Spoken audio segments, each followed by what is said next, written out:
Bonjour à tous et bienvenue sur notre chaîne dédiée à la création de richesses. Aujourd'hui, on va parler d'un sujet crucial pour toute personne souhaitant s'enrichir. Comment économiser et investir intelligemment. Avant de commencer, n'oubliez pas de vous abonner à la chaîne et de liker cette vidéo si vous trouvez nos conseils utiles. Ça nous aide énormément et vous permet de ne manquer aucune de nos futures vidéos. Première partie. Pourquoi économiser est crucial? On commence par la base. Pourquoi est-il si important d'économiser?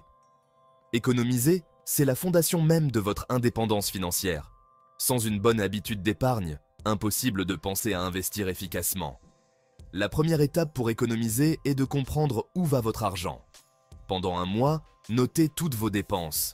Oui, toutes.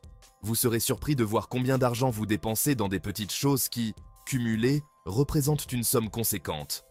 Exemple concret. Vous achetez un café à 3 € tous les jours. À la fin du mois, ça fait 90 €. Sur une année, ça représente plus de 1000 €. En réduisant ces petites dépenses, vous pouvez économiser une somme significative sans grand effort. Une fois que vous avez une idée claire de vos dépenses, établissez un budget. Divisez vos dépenses en catégories, loyer, alimentation, transport, loisirs, etc. Allouez un montant fixe à chaque catégorie et tenez-vous-y. Il existe des applications comme Mint ou YNAB, You Need a Budget, qui peuvent vous aider à suivre vos dépenses et à rester dans votre budget. Exemple concret, supposez que vous gagnez 2000 € par mois. Fixez 30% pour le loyer, 20% pour l'alimentation, 10% pour le transport, etc. Cela vous permet de contrôler vos dépenses et d'éviter les achats impulsifs. Deuxième partie, technique d'économie avancée. L'importance d'un fonds d'urgence. Un fonds d'urgence est essentiel. Il vous protège contre les imprévus, comme une perte d'emploi ou des frais médicaux. Idéalement, ce fonds devrait couvrir 3 à 6 mois de vos dépenses courantes. Si vos dépenses mensuelles sont de 1500 €, votre fonds d'urgence devrait être compris entre 4500 et 9000 €. Épargnez cette somme progressivement, en mettant de côté une partie de vos revenus chaque mois. La meilleure façon de s'assurer que vous épargnez est d'automatiser vos économies. Configurez un virement automatique de votre compte courant vers un compte d'épargne à chaque début de mois. Si vous décidez d'épargner 10% de vos revenus mensuels de 2000 €, configurez un virement automatique de 200 € dès que votre salaire est versé. Comme ça, vous économisez sans même y penser. Essayez de réduire vos dépenses fixes comme l'abonnement à la salle de sport, les abonnements de streaming ou encore l'assurance voiture. Négociez vos contrats ou trouvez des alternatives moins chères. Exemple concret. Vous payez 50 € par mois pour votre abonnement téléphonique. Regardez si d'autres opérateurs proposent des offres plus intéressantes. En changeant de forfait, vous pourriez économiser 20 € par mois, soit 240 € par an. Troisième partie, les bases de l'investissement. Économiser, c'est bien, mais pour vraiment s'enrichir, il faut investir. L'investissement permet de faire travailler votre argent pour vous, grâce aux intérêts composés. Il existe plusieurs types d'investissements. Actions, obligations, immobilier, etc. Chacun a ses avantages et ses risques. Les actions peuvent offrir des rendements élevés, mais sont plus risquées. Les obligations sont moins risquées, mais offrent des rendements plus faibles. L'immobilier peut générer des revenus passifs réguliers, mais nécessite un capital de départ plus important. Ne mettez pas tous vos œufs dans le même panier. Diversifiez vos investissements pour répartir les risques.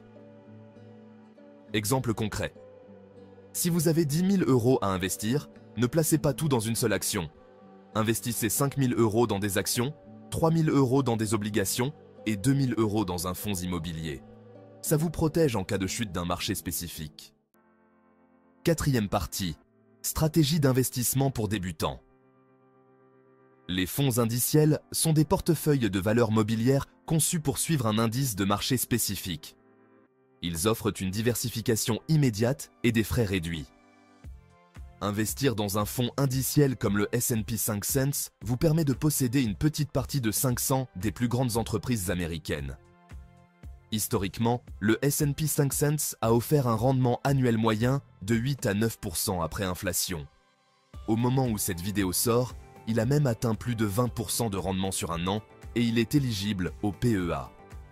Le PEA est un compte-titre français qui offre des avantages fiscaux pour les investissements en actions européennes. Les gains sont exonérés d'impôts sur le revenu après 5 ans.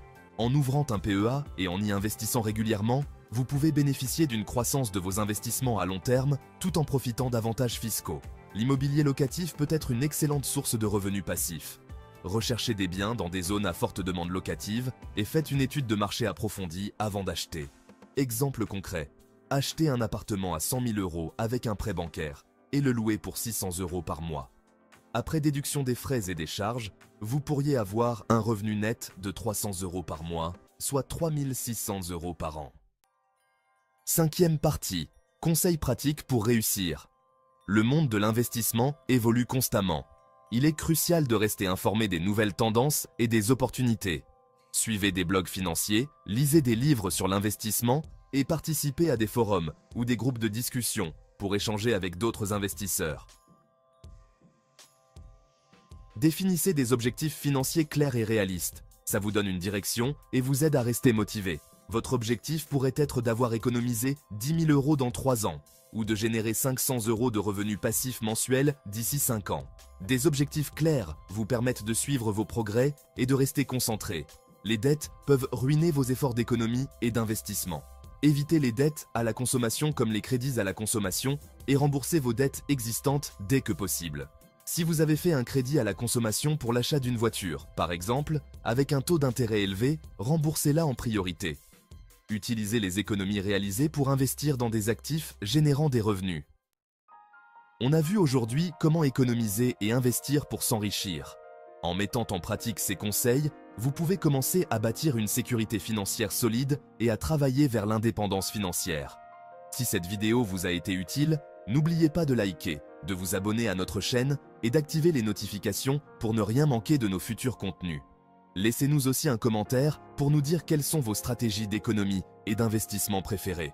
À bientôt pour une nouvelle vidéo.